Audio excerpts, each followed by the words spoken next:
அமமுகவுக்கு டெல்லி போட்ட silent game. Insta அரசன் 24ஆம் புலிகேசியோட ஆட்சி. தாவேக அரசை தெறிக்க விட்ட டிடிவி தினகரனுக்கு வந்த புதிய பிரச்சனை. தமிழக அரசியல் களத்துல அமமுக பொதுச் செயலாளர் டிடிவி தினகரன் தனியா விடப்பட்டிருக்காங்க. ஒரு காலத்துல பாஜகவோட கூட்டணி வைக்கிறது தற்கொலைக்கு சமம் அப்படின்னு முழங்கிய தினகரனை இன்னைக்கு டெல்லி தலைமை திட்டமிட்டே ஓரங்கட்டி இருக்கு. மன்னார்குடியில ஜெயித்த ஒரே ஒரு எம்எல்ஏவும் ஆளுங்கட்சியான தாவேகாவுக்கு தாவனதுனால நிலைகுலைந்து போயிருக்குது அமமுக. இன்ஸ்டா அரசன் 24ஆம் புலிகேசி ஆட்சி அப்படின்னு தாவேகா அரச தினகரன் சாடியதோட பின்னணியில இருக்கக்கூடிய நிஜமான அரசியல் ஆட்டம் என்னன்னு விரிவா பார்ப்போம். சட்டசபை தேர்தலுக்கு பிறகு அமமுகவுடைய முக்கிய நிர்வாகிகள் பலரும் அடுத்தடுத்து கட்சியை விட்டு விலகி வராங்க.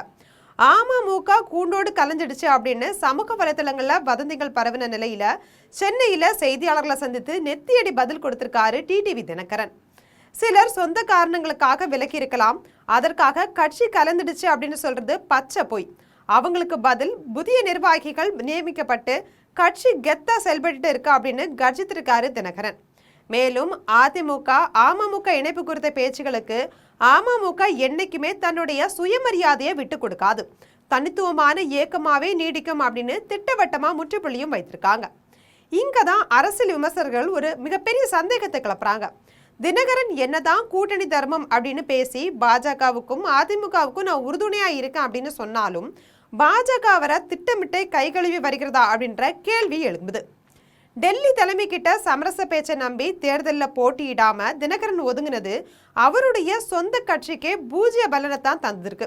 அது மட்டும் இல்லாம அமமுக சார்பில் மன்னார்குடியில வெற்றி பெற்ற ஒரே ஒரு எம்எல்ஏவான காமராஜும் இப்போ ஆளுங்கட்சியான தமிழக வெற்றி கழகத்துக்கு தாவிட்டாங்க. இதனால அமமுக கடுமையான சரிவை சந்திச்சிருக்காங்க.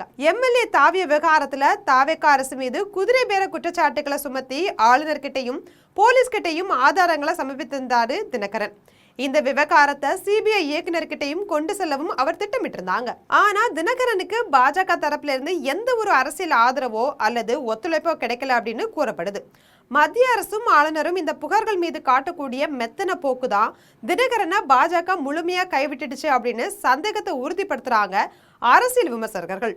ஒரு பக்கம் டெல்லியோடைய ஆதரவு இல்ல, மறுபக்கம் தமிழகத்துல போதிய பலமும் இல்ல. இப்படிப்பட்ட சூழல்ல தான் தாவேக அரச இன்ஸ்டா அரசன் 24ஆம் புலிகேசி ஆட்சி அப்படின்னும் மக்களுக்கு வந்த பேராபத்து அப்படின்னும் தினகரன் மிக ஆக்ரோஷமா விமர்சிச்சிருந்தாங்க. மக்களுக்கு கொடுத்த வாக்குறுதிகளை நிறைவேற்றாம சோசியல் மீடியாவில் ரீல்ஸ் போட்டு ஆட்சியாளர்கள் காலம் கடத்துறாங்க அப்படின்னு தாவேக அமைச்சர்களையும் சாடி இருக்காரு. இனி யாரையும் நம்பி பிரயோஜனம் இல்லை, தன் சொந்த பலத்துல மட்டும்தான் அரசியல் செய்யணும் அப்படின்ற கட்டாயத்திற்கு தினகரன் தள்ளப்பட்டிருக்கிறது தான் இந்த ஆக்ரோஷம் காட்டுது. பாஜகவுடைய இந்த சைலண்ட் கேம் பற்றி நீங்க என்ன நினைக்கிறீங்க? டிடிவி தினகரன் மீண்டு எழுந்து வருவாரா? உங்களோட கருத்துக்களை கமெண்ட்ஸ்ல பதிவு பண்ணுங்க. இது போன்ற அரசியல் செய்திகளை உடனுக்குடன் தெரிந்து கொள்ள ஜெம் தொலைக்காட்சியுடன் எப்போதும் இணைப்பில் இருங்கள்.